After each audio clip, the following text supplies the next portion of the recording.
ఇప్పుడే ప్రస్తావన చేశారు. ఇది 19వసారి అని చెప్పారు. చాలా సంతోషం.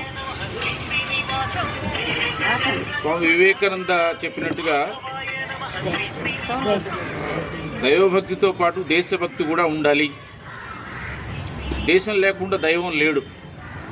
ఎందుకంటే శారదాపీఠం ఇప్పుడు ఆక్రమిత కాశ్మీర్లో ఉంది. మీరు నేను ఎవరు వెళ్ళి అక్కడ పూజ చేసే పరిస్థితి లేదు.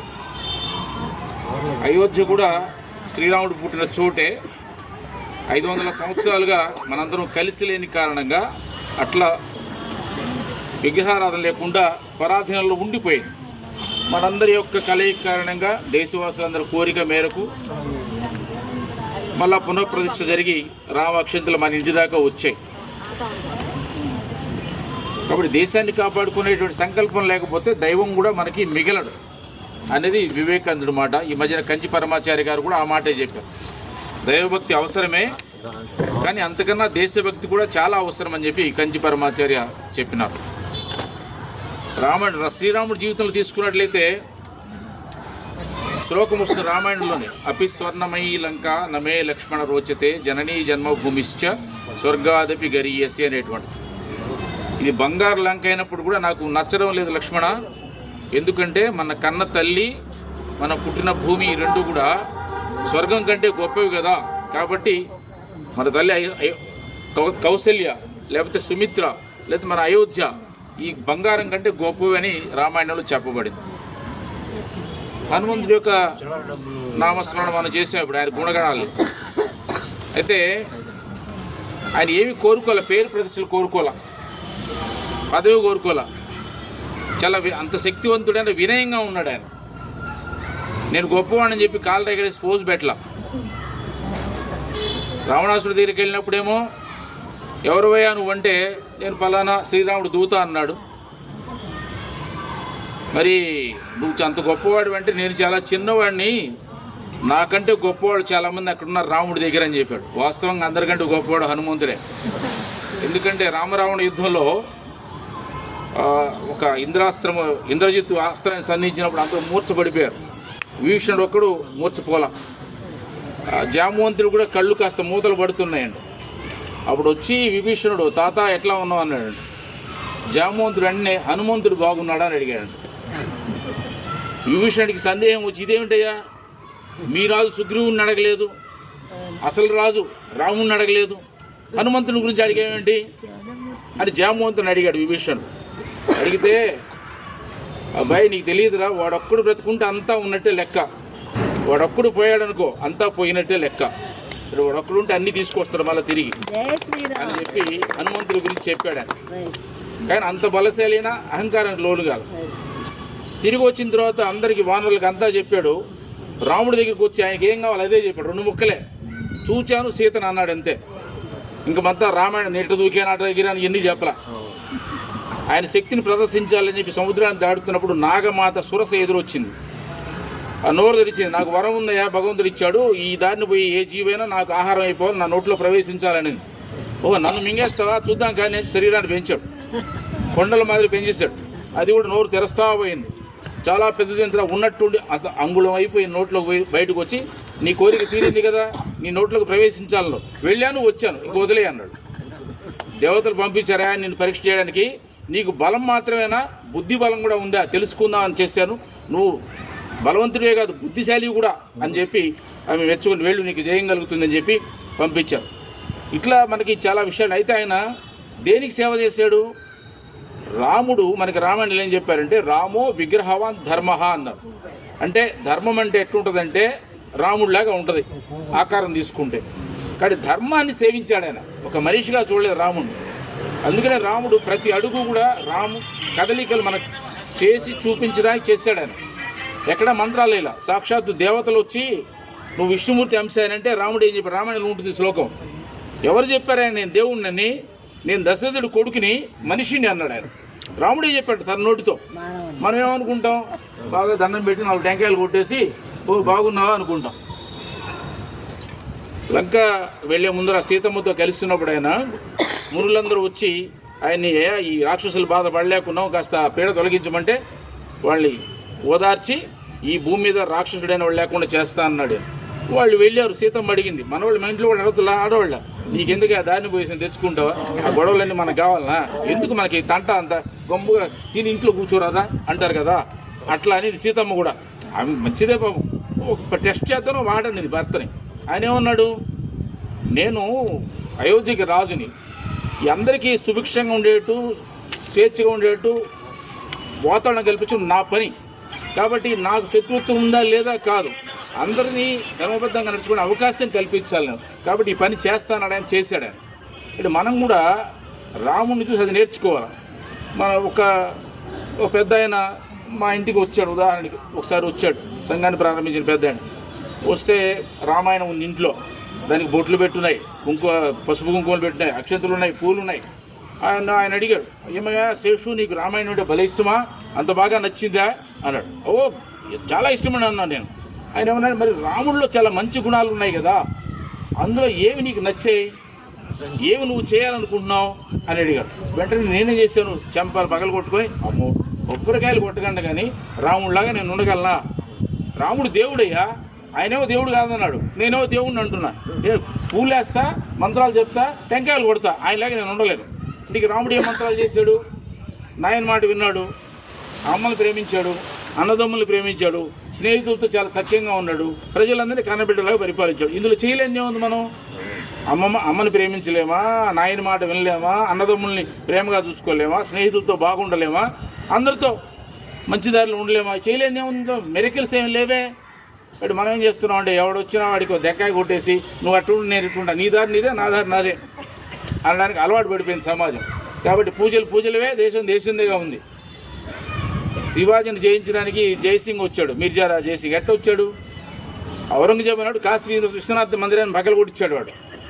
అట్లాగే మధురలో కృష్ణ మందిరాన్ని ధ్వంసం చేయించాడు.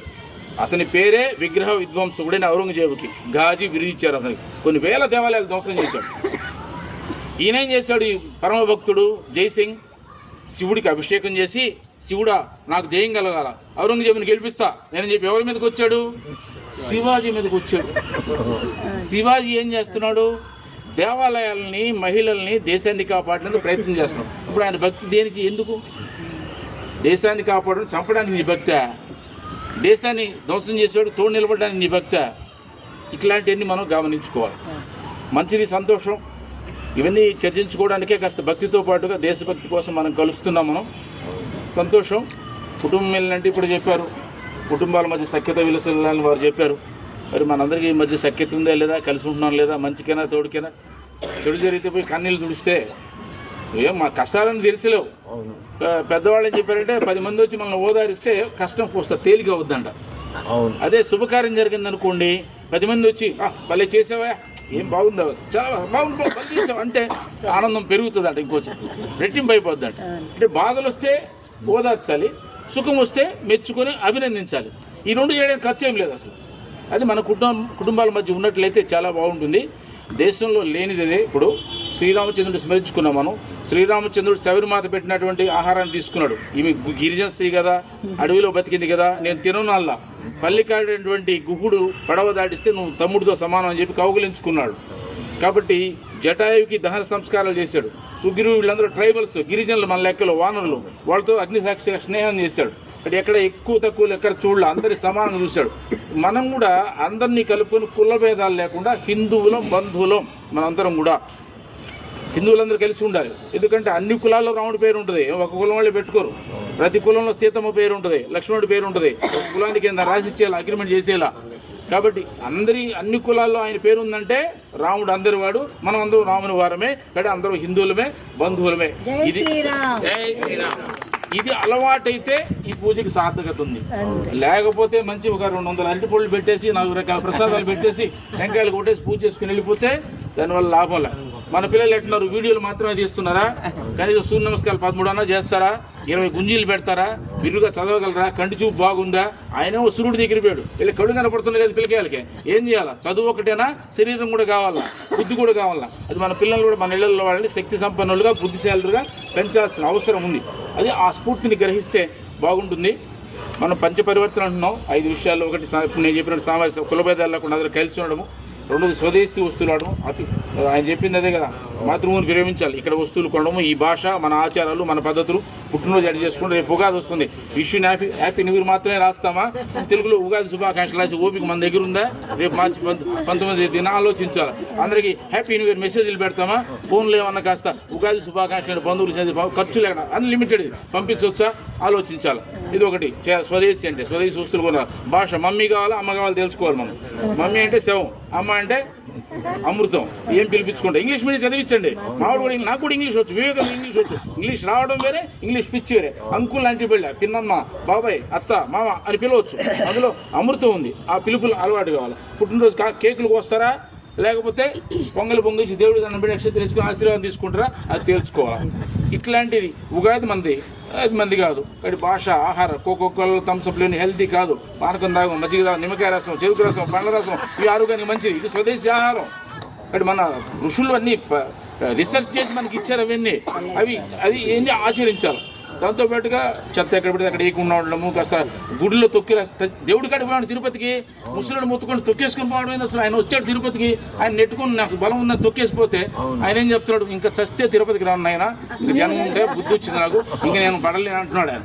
పిల్లలు తొక్కేస్తాడు. మరి గుడిలో తొక్కిసాలంటే ఒక 5 నిమిషాలు నిదానంగా నెమ్మదిగా పోలేమా? ఎందుకు తోసుకోవాలా? ప్రసాదం ఎందుకు కింద పోయాలా? ఓ పద్ధతి ఉంటుంది కదా. బండి ఎట తోలాలి? ఇవన్నీ పౌర విధులు. ఎట్లా ఉంటాం? నడుచు, రైల్లో, బస్సులో, ఇంటికాడ, దేవుడి దగ్గర, బడి దగ్గర ఎట్లా ఇది కూడా మన పిల్లలకి నేర్పించాలా. ఇట్లాంటివన్నీ చాలా. పర్యావరణ చెట్లు నాటాలి. గంగామాత అంటాం, తులసిమాత అంటాం, రావి చెట్టు పూజిస్తాం, లేదా వేప చెట్టును పూజిస్తాం. చెట్లు ఉండాలా, నీళ్లు కాపాడుకోవాలి, నదులను అపవిత్రం చేయకూడదు. ప్లాస్టిక్ వల్ల క్యాన్సర్ వస్తుంది. ప్లాస్టిక్ బదులు మామూలు స్టీల్ లేదా ఇంకోటి మరొకటి వాడుకోవాలి. ఇట్లాంటి కొంత మార్పు కోసం ప్రయత్నం చేస్తే బాగుంటుంది. సమయం ఎక్కువైపోయింది కాబట్టి నేను మాట్లాడను. ఎందుకంటే ఆయన ఒక 30 నిమిషాల సమయం ఉంటుంది. వాళ్ళు ఏం చేస్తున్నారో చెప్పించున్నారు. ఇప్పుడే సమయం, ఇంకోసారి మాట్లాడుకుందాం. అది మీరు కొన్ని పనులు చేయడానికి ప్రయత్నం చేయండి. ఈ దిశలో ఏం చేద్దాం? ఇక్కడ మాత్రం వస్తామా? ఇప్పుడు మీరు ఎందరు వెళ్ళికి పోయారమ్మా? ఇక్కడ ఈ ఇళ్ళలో ఎవరు ఇంటికి పోయారు చెప్పండి? ఎన్ని ఇళ్ళకి అడుగు పెట్టారు మీరు లోపలికి? పెళ్లి పిలుపులు కాదు, మామూలుగా భజన కాదు, మామూలుగా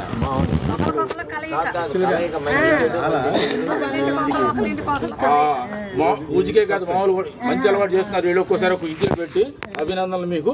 అయితే మామూలుగా కూడా సరే దగ్గరే కదా నడుచుకుంటాడు. ఏమా ఎట్టున్నారు? ఏది విషయం? ఏం కూర అయిందా? పిల్లకే పాప ఎట్టుంది? బడికి పోతున్నారా? మాట్లాడి రావాలా? ఏదో మొక్కుడి పూజకే రాబడలే, ఇంటికి మామూలు కూడా పోవచ్చు. అట్లా మనం వస్తూ పోతుంటే మన మధ్యన అటాచ్మెంట్ వస్తుంది. మన వాళ్ళందరూ కూడా ఇక్కడ ఏదైనా ఇబ్బంది వచ్చింది, హిందువులకి ఒక సమస్య వచ్చింది, అందరూ నిలబడి మనది సమస్య, అది గుడిదైనా, వీధిదైనా, మరొకటైనా, వినాయక చవితి గురించైనా, లేకపోతే ఇంకొక దుర్గా మండపం గురించైనా అందరూ కలిసి చేసుకోవడము, కలిసి నిలబడి అట్లా చేస్తే మనకి శక్తి ఉంటుంది. కలిసి ఉండాలి. దానికి మంచి బుద్ధిని మనందరికీ ఆ దేవుడు, భారత మాత మనం ప్రసాదించాలి. ఆ దారిలో వెళ్ళే ప్రయత్నాన్ని మనం చేద్దాం. జై హింద్. మనమై ట్రావెల్స్ విజయవాడలో తెలిసినప్పుడు అన్ని మతాల డ్రైవర్లు ఉండేవారు. అన్ని మతాల వారులు ఆ రోజు కార్లు వేసుకెళ్ళేవారు. అంబాసిడర్ కార్లు అండి. సుబ్రహ్మణ్యం అని మీరు నేను కలిసి ఆ కారు 62 నుంచి 2005 వరకు అది నలిపి